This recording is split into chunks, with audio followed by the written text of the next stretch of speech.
So we'll call to the meeting to order. I think we will skip the salute since we don't see the flag and everyone is sitting in their houses. So I hope no one's offended by that. Bob, do we have any correspondence? I'm not aware of any correspondence. All right. Megan, have we had any correspondence? I don't think Megan's on yet. She's on there. It says her name is there. Yeah, I can hear you now. Okay, good. Sorry about that. A little technical difficulties there. Any correspondence? Yes, we just had one from a parent who emailed us as a follow-up to the previous board meeting discussion concerning removing religious exemption for vaccination. Okay. That's it. Okay. All right. The next item is the consent agenda.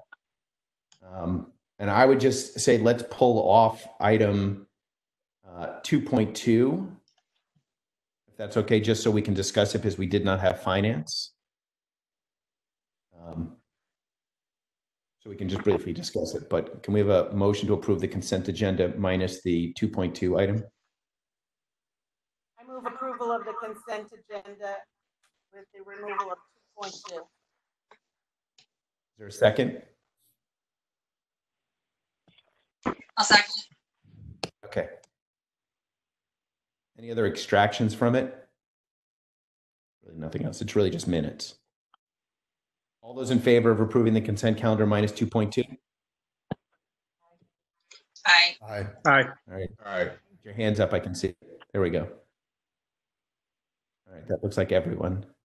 I can't see David Ross's hand, so we have at least 7 people. Yes. Aye. Okay. Thank you. All right. Superintendent's report. Do you want to do the finance? You want to talk about this report at all, or is that what you were expecting? All right. Let's do the finance first, and then Bob, you can go into it. Your call. Whatever. Yeah, do finance. Is Al? The big item here, and I'll let Al just add on, is that our surpluses are. We're having a hard time hearing you. I don't know if everyone else is, but I don't know if there's something closer. Surplus grown from last month, $3,000 and change. Still can't hear you, Bob. Sorry. Jim, where's the? Okay, is that better? That's much better. Is that better? Okay. So our surplus for this month is increased up to $43,000. Again, in a $15+ million budget, that's not a lot of surplus, but at least it's going in the right direction. As you know, we have a spending freeze still in effect on items that are obviously not contractual, but also we were able to identify some additional savings in life insurance premiums, as well as lower than expected course reimbursements. So that number has gone up in the right direction. We're keeping a very close eye on that. Alan, is there anything else you want to add to that? Al says no. All right. Any questions about the summary report or the finances? I have a question. How might COVID-19 affect finances? How will the current health crisis affect finances? Is that the question? Yes. Yep.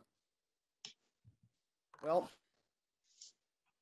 I think that there are probably going to be less, at this point, expenditures in some areas with people not in the building on some certain supplies. There is certainly an unknown in terms of distance or online learning costs that we are still in the planning stages for. Otherwise, staffing, is there, and we're honoring staff at this time. Al, I'm not sure what other things you would bring into play here on that. Everybody hear me all right? If we get a snowstorm, there won't be any plowing. That's correct. No snow plowing. We can wait till it melts. Just need to. Is that better? You hear? So there still, as Bob alluded, there's still plenty of moving parts in the current situation and school closures that we're dealing with. There'll honestly be movement both in the favorable and possibly unfavorable direction, but this is still very fast moving and new in essence on most avenues. We haven't really nailed down what it is, but the good thing is having a spending freeze in place, we've already locked down, if you will, the large variable being the discretionary and committed with our contractual obligations. So in a short way, we're continuing to monitor the impacts on a daily basis as we ourselves make new discoveries.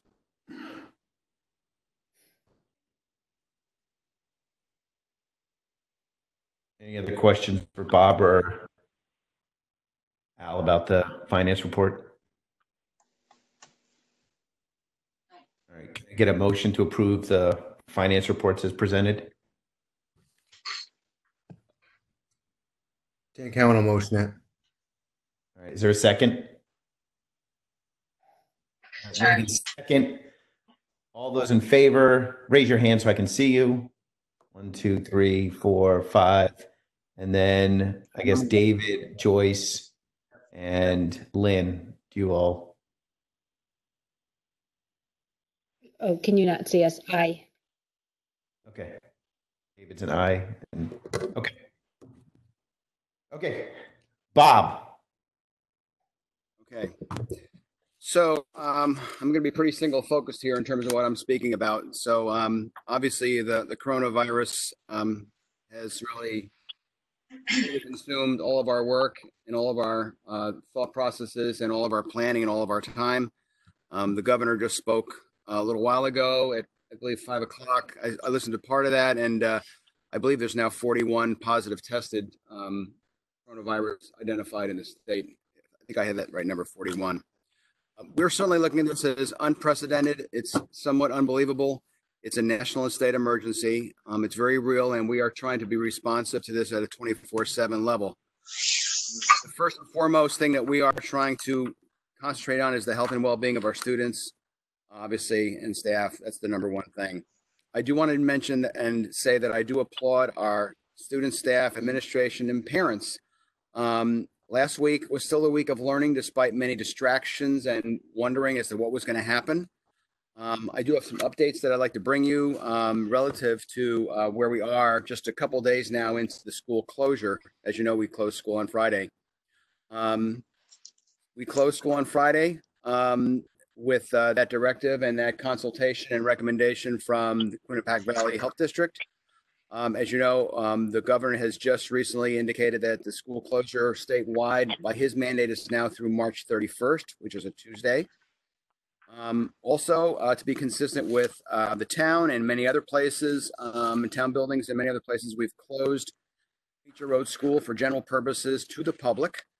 And during that time, our terrific custodial crew is cleaning and disinfecting all rooms and all surfaces, just to make sure and to do a double over of every single area. We are all concerned, and I know many of you on the board have expressed this concern, and we share it, about the needs of families during this time. And so we are going to be putting out an email either tonight or tomorrow to families, to all of our Beecher families, about access to food, to meals, and to other services that are available. Just so you know, there are plans in place right now to have the 4 Bowie districts work together. And it hasn't come to full final fruition. There's still a few hurdles, but hopefully by tomorrow this will be reality. We're looking to have Amity be the central place where families, regardless of whether they're free reduced or not, can receive free meals at the lunch hour. So there'll be more information going out about that. But I would say this to the general public, and we'll be putting this in our communication, that 211, whether you access 211 by phone or whether you access 211 via Googling that, has a wealth of resources, not just food, but also all kinds of services for support to families. That is probably a very real need right now. Also, the Woodbridge Human Services is ready and willing and able to assist residents, especially with their food bank. Their phone number is 203-389-3429, and we will publicize that number as well in our communication. So those are the things that we are going to provide to families in terms of information. So families do have access to resources and places to go for help. We also want to make a really important reminder to everybody that social distancing is extremely important. And that's why we were emphasizing the idea of not being at this meeting in person, except for the very few of us who needed to just because of the short notice. But we are asking everyone to refrain from getting together. It's a challenging thing not to want to get together with your neighbors or the kids to get together or socializing, but social distancing is extremely important right now, and we can't emphasize that enough. And yet, at the same time, even though we're trying to keep people apart, it is a time for compassion and coming together, and it's really a time for the heart and not for the head, as I would say it. I do want to speak for a minute about the staff of Beecher Road School. We really appreciate, the administration appreciates the flexibility and the patience of the staff. We have received a variety in a short period of time of directions from the state, and the state's doing the best they can, but the state is trying to keep pace with the information and the length of the closures as best they can as well. So we appreciate staff hanging in there and waiting and actually making some preparations already. As you probably know, the state first started off by just throwing out distance learning. And then after that, they made a recommendation from a State Department's perspective that they did not want distance learning as the preferred mode, but they wanted it as a just cancel the day and make up the day. And then the idea of adding supplemental learning came in. And there I want to applaud the Beecher staff for what they did last week in a short time to provide some supplemental learning activities and resources to kids as they were leaving on Thursday. Today, there were actually more changes that took place.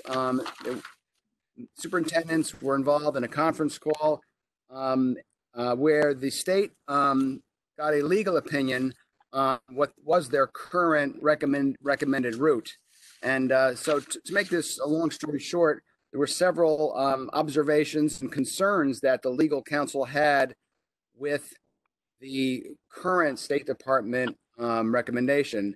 And so given the concerns about that, the legal counsel has suggested that the CAPS organization advocate for the following things. One is to terminate the current waiver procedure, including the requirement that districts have to attest to compliance with all state and federal requirements as a condition of receiving a waiver.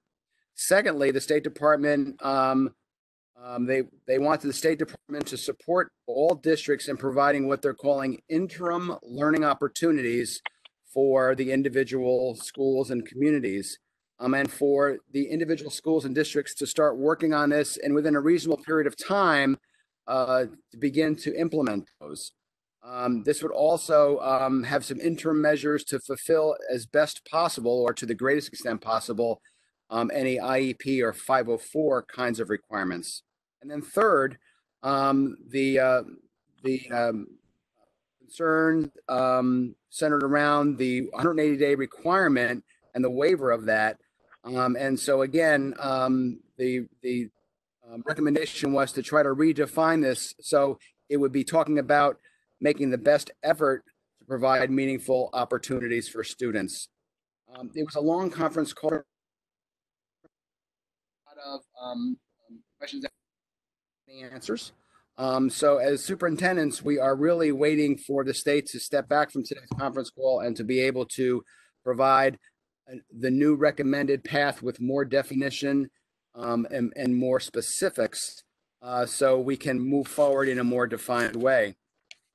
You'll probably also know that the governor today at 5 o'clock reiterated something that was mentioned over the weekend, and he reiterated that the state is committed to providing free online education module to all districts. There was no time frame for this, but it was mentioned that this is a priority of theirs, and it was something that was going to be unveiled very soon. So where are we right now on that? So we've talked a little bit about the cleaning of the building. We've talked a little bit about trying to provide staples for families in terms of meals and calling 211 for other resources and services. Right now, where we are in terms of supporting students and supporting learning is we are awaiting the updated revised guidance by the State Department of Education, which would hopefully be coming in the next day or two from this morning's meeting. As you know, we've already sent out supplemental activities to students last Thursday, and we are now in a proactive planning stage mode here at Beecher Road, and the other K-6 districts are as well, to support the next phase of student learning during this time of uncertainty. I spoke to all the union heads today, all 4 unions, and most importantly, I'll be working closely with the WEA, the teachers union, in the next day or two to mutually work on a memorandum of understanding, which is what most districts are entering into at this time, that will assist us in having a shared plan for moving forward, where we can actually agree on what we can do for kids during this uncertain time.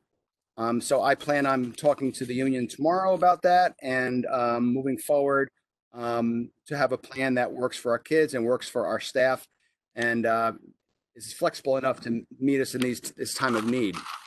So some of the things that plan is going to need to address is providing additional teacher training, probably remotely for teachers as they sit home, to provide the teacher training they need through online methods, obviously, providing more training on Zoom and WebEx, which you're on tonight, to help people collaborate online versus being in the same room, and then also on the Google Classroom platform, which helps our students in what they're used to. We also want to make sure that all of our families have access and devices, and we already have important, good information on that at this point. And so we will be ensuring that access and devices are indeed available for them, and if not, providing our iPads, if needed, as needed, to any and all families, as well as hotspots for them to use in the home. We will then be pushing out when we are ready any kind of what the state is calling interim learning opportunities, whether they be review activities, new learning, or however that's defined. And we will be working on this and providing this to the greatest extent possible for the benefit of our kids. The services right now that we're using to help us and guide us in this area is certainly our legal counsel, both special education and regular education legal counsel, to make sure that we are not signing on to something in any kind of a waiver at any time that would be taking the district at risk. We're also looking at sharing resources between districts in our DuBois district and beyond, and certainly the state guidance that the state will be providing. There's going to definitely be more to come.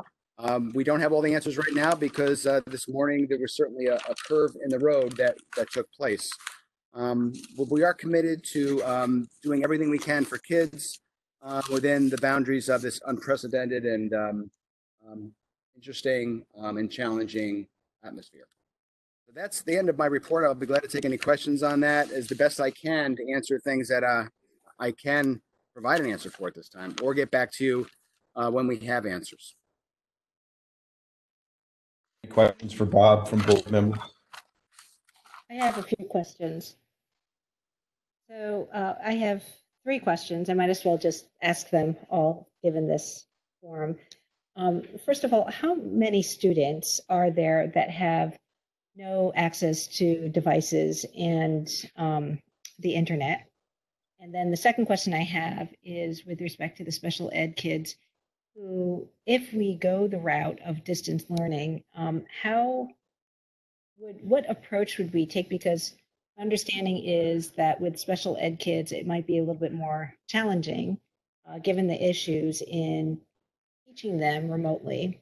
And then the third question is, typically we do the STAR testing and the SBAC testing in April. So how will all of this possibly affect the testing that will take place in April? Those are all great questions. Thank you, Joyce. So first of all, right now we believe we have about 10 families that have no access. And we are in the process of getting hotspots to provide for those families so they can have access through a device that we would provide to them, or if they so choose to get their own. But about 10 families is the answer to that. Let me go to the STAR and SBAC one for a moment. The state has not made a final decision on Smarter Balance, but given the fact that even though March 31st is a date that has been given in time for school to be closed statewide, as you all know, there have been many reports of how many more weeks will it really be beyond March 31st. And so the question about standardized testing, state testing, Smarter Balance has certainly come up. While there hasn't been a definitive answer, it looks like there may be, if the closure goes long enough, there may be a waiver, I will call it that, or relief from standardized testing for 1 year. Again, don't go to the bank with that, but that's what has been mentioned casually and informally at this point. Our own STAR testing, which we do as a benchmark 3 times a year, would have to, depend on when the kids get back. So, we probably just completed the winter testing, and so we're really, the spring testing would be up for grabs at that point. In terms of the special education distance learning and how do we meet that need, that is really one of the biggest concerns and issues. And that's one of the biggest concerns about actually when you heard about districts who don't want to sign a waiver that we're going to be able to replicate learning for kids at home. That's really the major area of concern. Cheryl, I don't know if you were able to respond, and I don't want to put you on the spot, but we haven't really we haven't gotten to the final finish line of how that will exactly look, and we'll be getting some suggestions from a variety of resources. But Cheryl, can you hear this, and can you weigh in a little bit on that? I can hear you, and I can weigh in. I would agree with you that this is probably the most challenging piece of this. So Joyce, there are no definite answers. We've been checking with attorneys, with the state. If you do get involved in that, you have to make sure that you're meeting the individual needs of the students. So it's really a case-by-case basis of how you meet those needs. So that's part of the process, but there isn't an easy answer. And in talking with the state, a lot of the questions are unanswered for us also. Is that, do you feel like those answers helped you, or is there anything else there we didn't touch? Yeah, well, I guess I'm pleasantly surprised by the number of 10 families that don't have access to devices, unlike some other places. So I think we're very fortunate in our community to have this situation.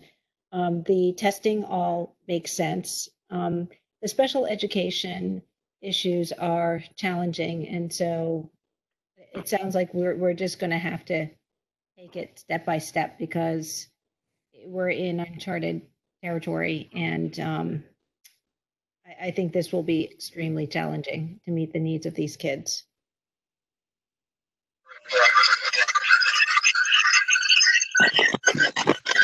No.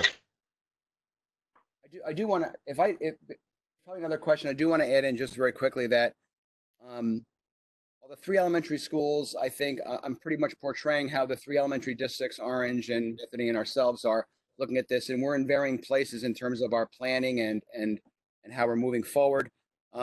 Amity has different kinds of challenges, and their challenges sometimes can tend to be on, I'm concerned about what's happening. How will this impact my child as they're getting ready for AP tests or for college acceptance? And so Amity, while we haven't received, the final verdict from the state as to how these terms are going to be used and defined and what waivers will or will not be offered in their final form, Amity has sent out some information just to kind of start moving ahead based upon the urgency for those kids, and especially the college-bound group or the kids who are in their junior year, or for the AP testing, and making sure that they can do the very best they could possibly do on those tests, if those tests are actually even offered, and actually given in a time frame. So there's some slight different information there as they move forward compared to the elementary district.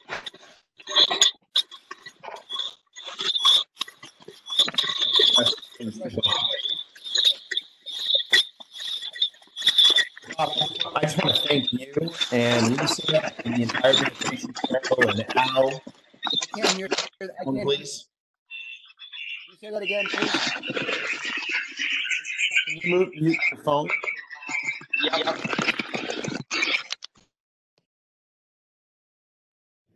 Come and assist here. I just wanted to say thank you to you, Al, Cheryl, Lisa, just for all of the amazing work you've been doing over the last couple of days. I know it's been very difficult, and we really, really appreciate all that you've been doing.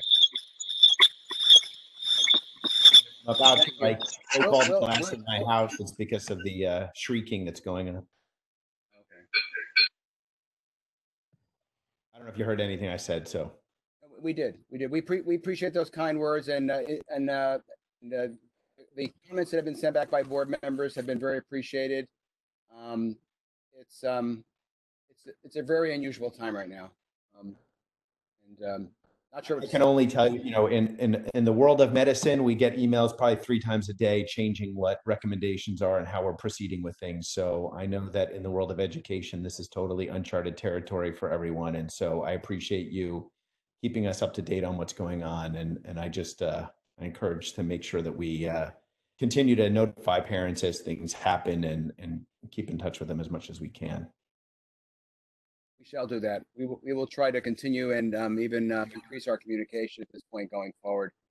As people are at home and they're probably wondering, and as time goes by, just hearing something from us will be helpful. So we will keep the board obviously apprised of this as well as we start to define these plans as the days and weeks go by. Any other questions for Bob? Wow. Maybe we should always do our WebEx meetings. All right. The next item of business is upcoming presentations. I don't know, Bob, if you just wanted to run through what the next few meeting topics are. So we'll be ready at the next meeting, and I don't know when the next meeting is going to be because, as you know, we've really been asked to, and we're going to adhere to this after tonight, is to just cancel meetings for the time being. And the town has just made that decision as well today that they are canceling their meetings. Am I right on that? Except for maybe one meeting? They're not canceling meetings. They are limiting public attendance at the Okay. meetings. In fact, they're setting up remote, similar to what you're logging in at tonight. So hopefully our next full board meeting in April would have presentations on a survey update, which is really our final opportunity. If that's the way people feel that they are there, to look at the survey questions of the work that we did a few weeks ago, make any last changes, and then be ready to implement that survey and administer it, given the right time frame and everything that's going on now. So the survey content are those 4 surveys and the tweaks in your original, and they're probably still posted. Probably, are they still posted, Marcia, or not? I don't see them. May have been taken down. Maybe can we email those to the board members just so everyone can look at the updated survey questions after Bob took those recommendations? We can do that tomorrow. We'll email those. Absolutely. Yes. Okay. So we would be wanting to act upon that at the next meeting. We have typically in April done a communications update if there's any new information in terms of how we are communicating to parents, any changes with that. And then we did have down originally as one of the items that I believe we set forth in the fall or back in actually at our retreat was to do a self-evaluation with the board. Now, you may have felt that we've done that already when we did our meeting with CABE back in early February, late January, early February. So that may have already been taken care of through the eyes of the board. My guess is in 4 weeks we'll be talking about COVID 90% of the meeting. So, and as board members see fit, I mean, I think we'll probably throw a meeting probably 2 weeks from now, maybe just do a quick call like this, just to kind of update on where things are from the board's perspective. Okay. Would you mind if I just show something very, very quickly, which I think might help board members think about the timescale of this, which I know is very, it's not been answered very clearly in many cases, but I honestly believe I have something that I can share that will help board members to understand the timescale we're working on. Yeah. So I'm just going to quickly share one figure for you guys.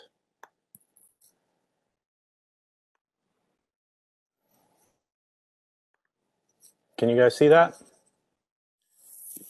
Yeah. Yeah, so I just want to share this with you. This is the result of the best modeling that I know of to date. And it can give you an idea of the time scale that we're concerned about for the COVID-19 outbreak. What you see on I'd like you to just focus on the C and F panels here. The starting week is not determined in this because we don't really know where we are in the epidemic other than the fact that we're somewhere in this early area. But the point that I just want you to focus on is that the very fastest that a model of this, under the assumption that everyone is susceptible and that everyone might be subject to infection of this disease, the shortest time under modeling scenarios like that is around 37 weeks for this to drop down to levels that are somewhere near kind of where we are now. So we're really in for a long haul, and according to all of this modeling, there's always caveats to this. Maybe there are genetic or immunological or possibly behavioral things that severely limit the amount of people that can be infected by this, in which case this whole peak would go up and down quicker. But I want you to, the thing to be aware of is that everything we're doing to socially isolate and slow down this epidemic is to prevent this increase above the dashed line you see there and lower the impact of the disease in terms of the healthcare and ICUs that we use up. And so what we're really trying to do is cause the effect that you can see in F.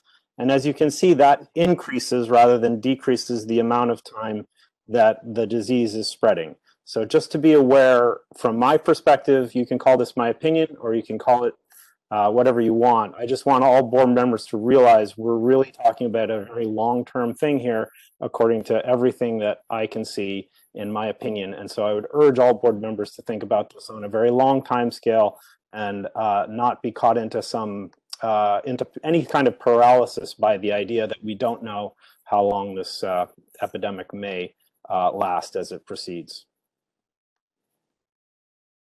And that's all I wanted to share with everyone. Unbelievable. Okay. All right. Other questions for Bob? Can I just get some clarity and some clarification, Steve? And I realize at the next meeting, you're probably right. We probably will be talking about COVID-19, and maybe that's all we'll be talking about. If we have an April board meeting. I think the survey would probably be the bulk of the thing, and you can do a communications update. We just did a board self-review in February. Okay. Yep. Where we surveyed ourselves. So I think the next one wouldn't be until the summertime. All right. Thank you.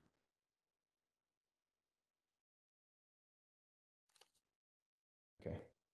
So we do have one item of new business, which is a transportation contract.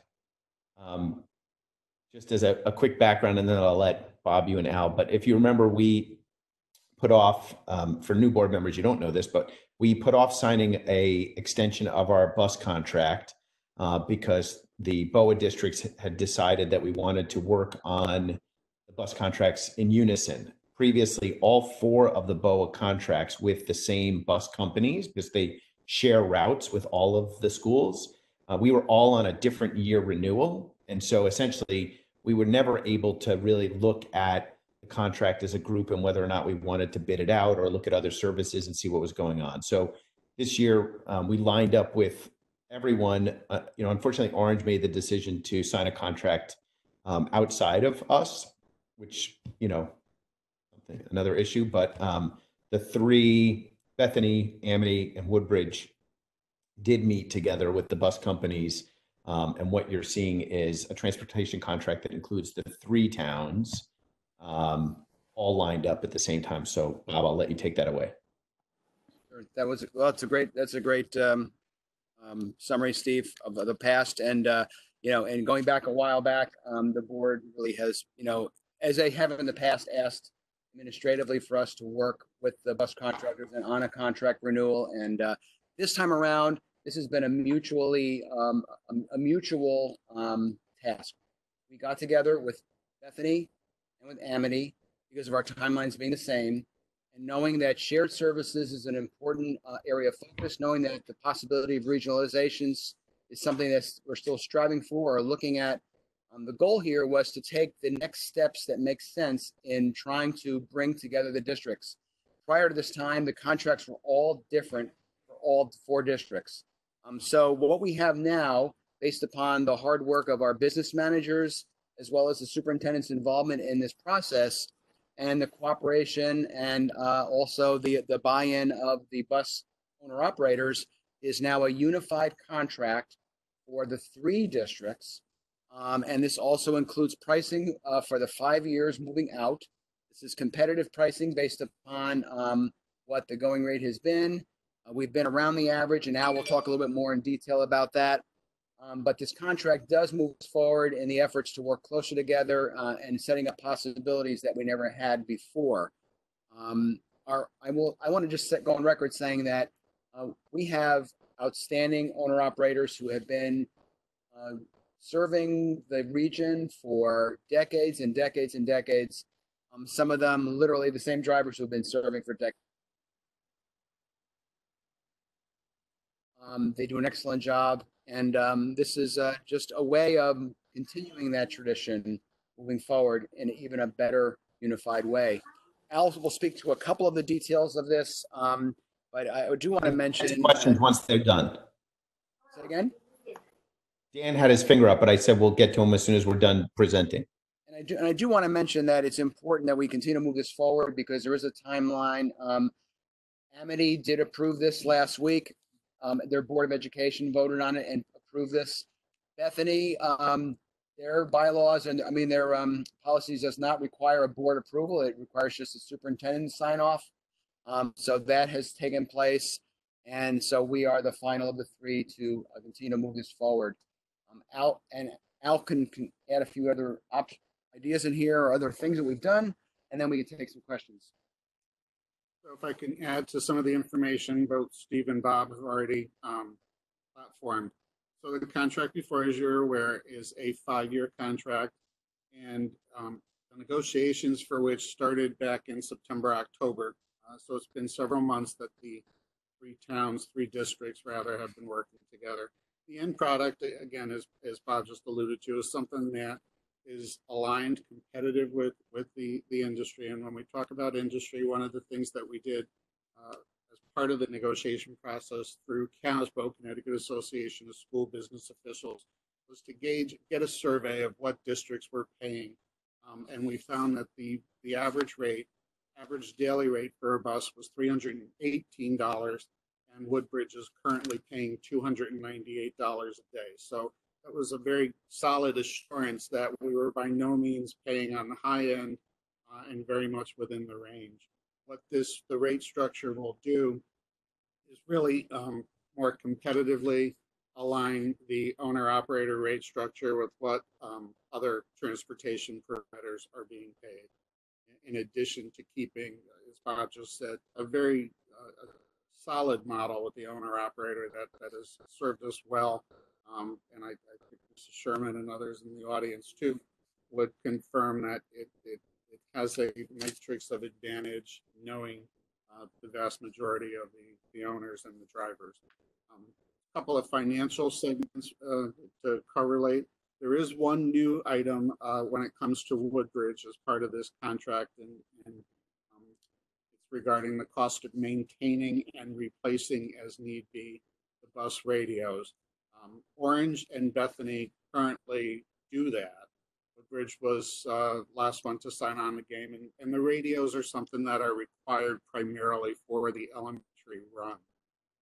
In dollars to Woodbridge, it is not a fixed expense because it's going to depend on how many radios are replaced in 1 year versus if they can be all or in part repaired. So we put a provision in the FY21 budget for about $5,600. We think that that's a safe starting place as checking with the other districts.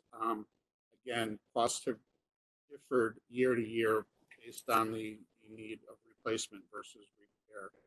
As far as a budgetary impact, because we had to bring forth our budget request before this proposal was finalized, the estimate that we used in our budget is will give us about $8,000 potential surplus in transportation for FY21.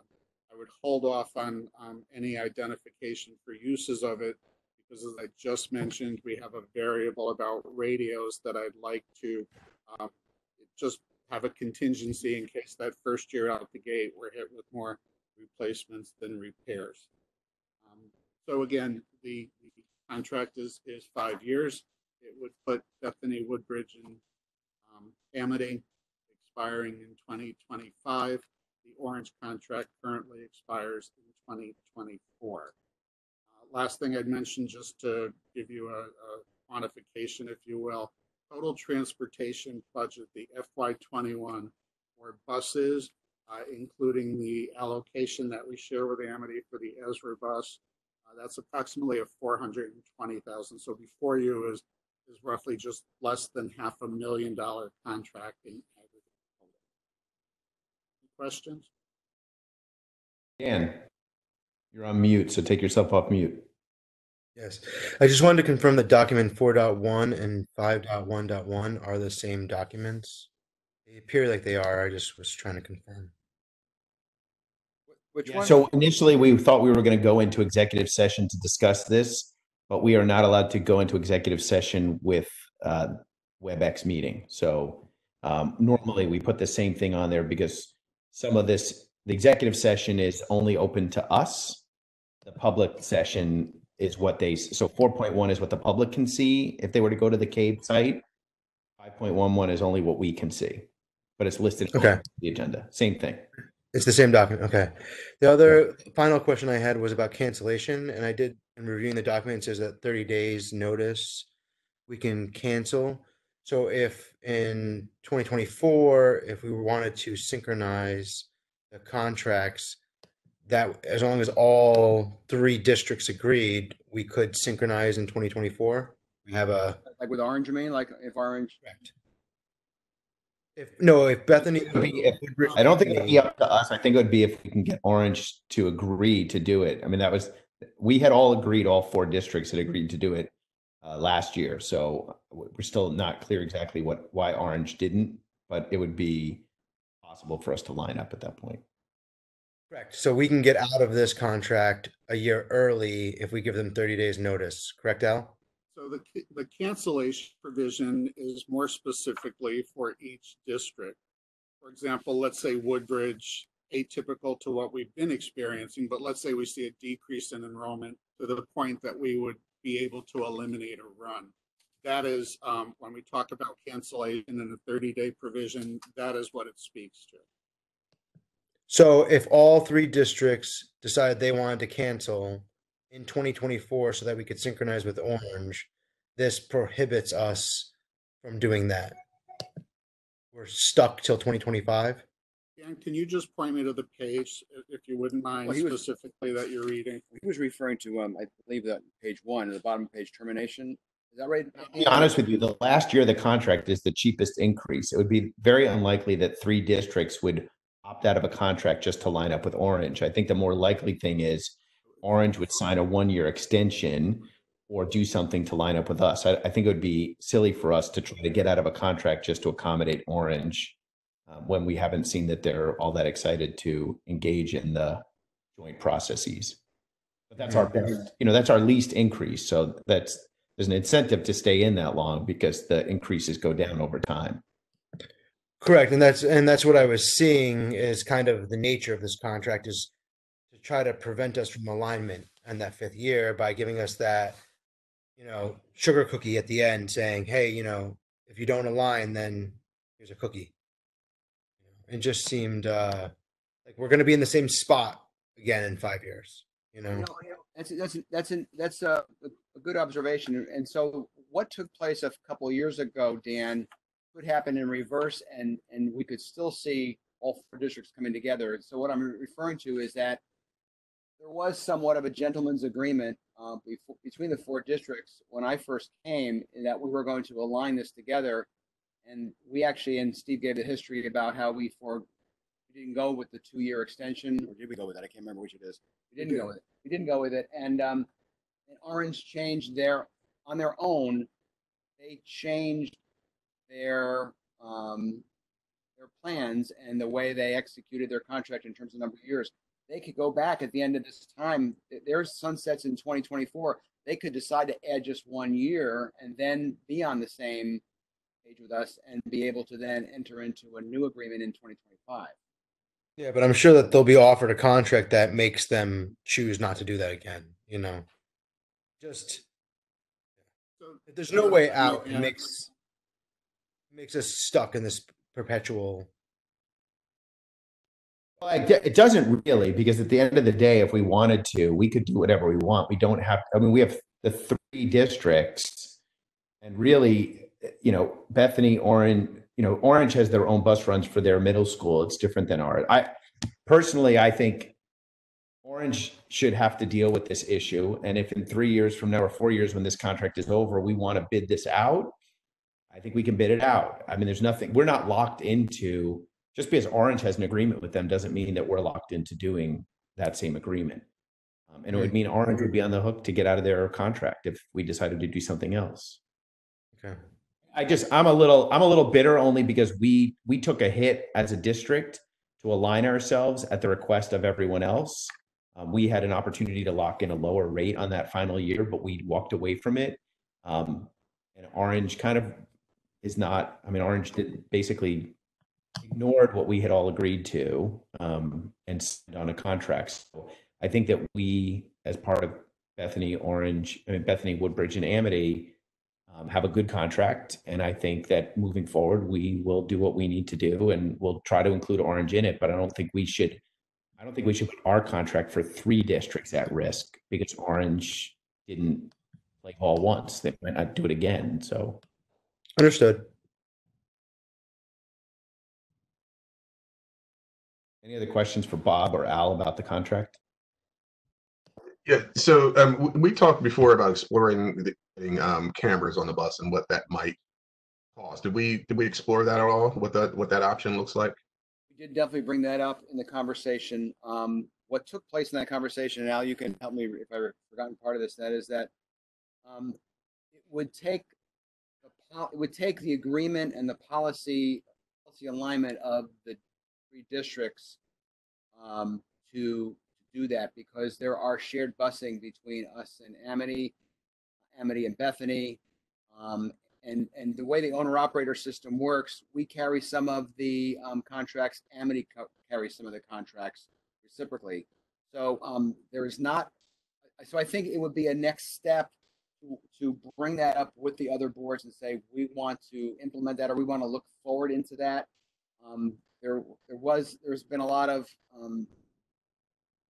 debate about, you know, is it feasible? Is it a good move? Is it not? I'm not suggesting it is or isn't, but there was that kind of conversation also. Do you remember anything else about that conversation? I think you touched upon the summary being that at the very least, the 3 districts would have to align in policy language similar to, you know, video cameras on the building and on the grounds. Those guidelines and policies would need to be the same across the board. So it's just the funding of the cameras on the buses. It's more the logistics of oversight and policy. But to just clarify from a contractual standpoint, the contract is really just for transportation to and from. So if we wanted to do something on a bus, there's nothing in the contract that precludes us from doing that, like contractually.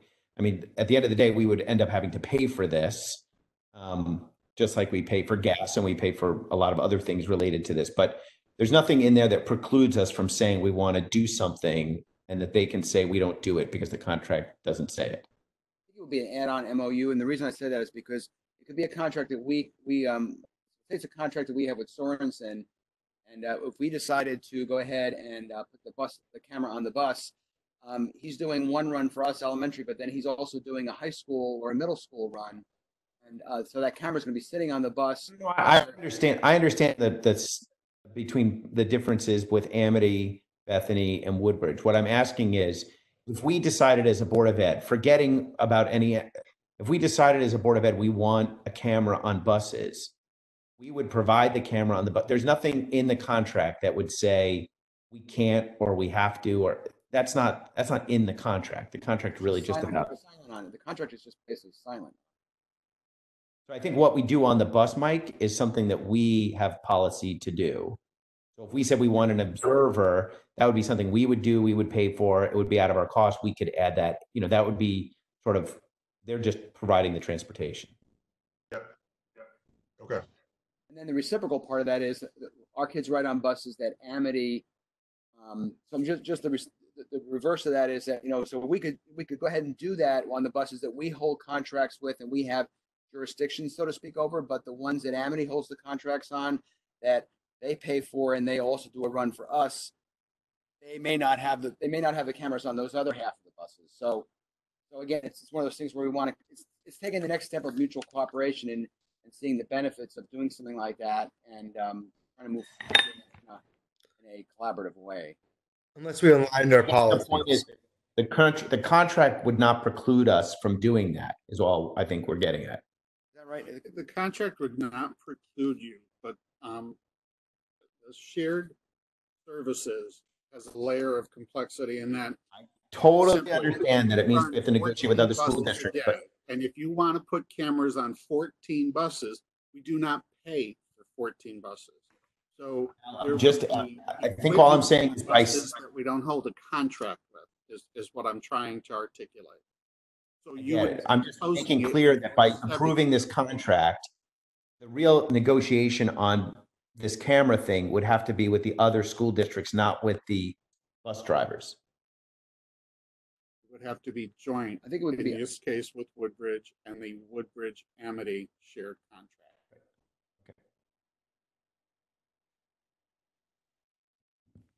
All right, anyone have other questions about the bus contract? And you want to read the motion? Just one overarching question, other than the rate structure, the duration, and the provision regarding the radios, is there anything else that was important that was discussed about the contract, especially in relation to how it was different from what we had before?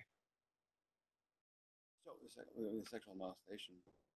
That was probably right. So an example of the standardized language would be all insurance coverages are now the same across the 3 districts. That was not in place before. It's also because of the timing that the contract was negotiated, there is now a requirement for coverage for sexual molestation. The owner operators are required to provide coverage. That's on page 12. I think it's on 12. Yeah, page 12. That actually, Joyce, that was quite a bit of conversation around that area because that kind of coverage is an increased cost for the bus owner operators themselves, but an important one. So that's definitely like Al said, the insurance standardization and that particular item as well.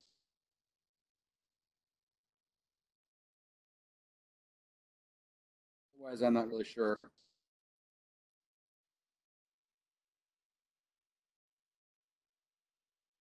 The questions? Okay. All those in favor of approving the bus contract as presented?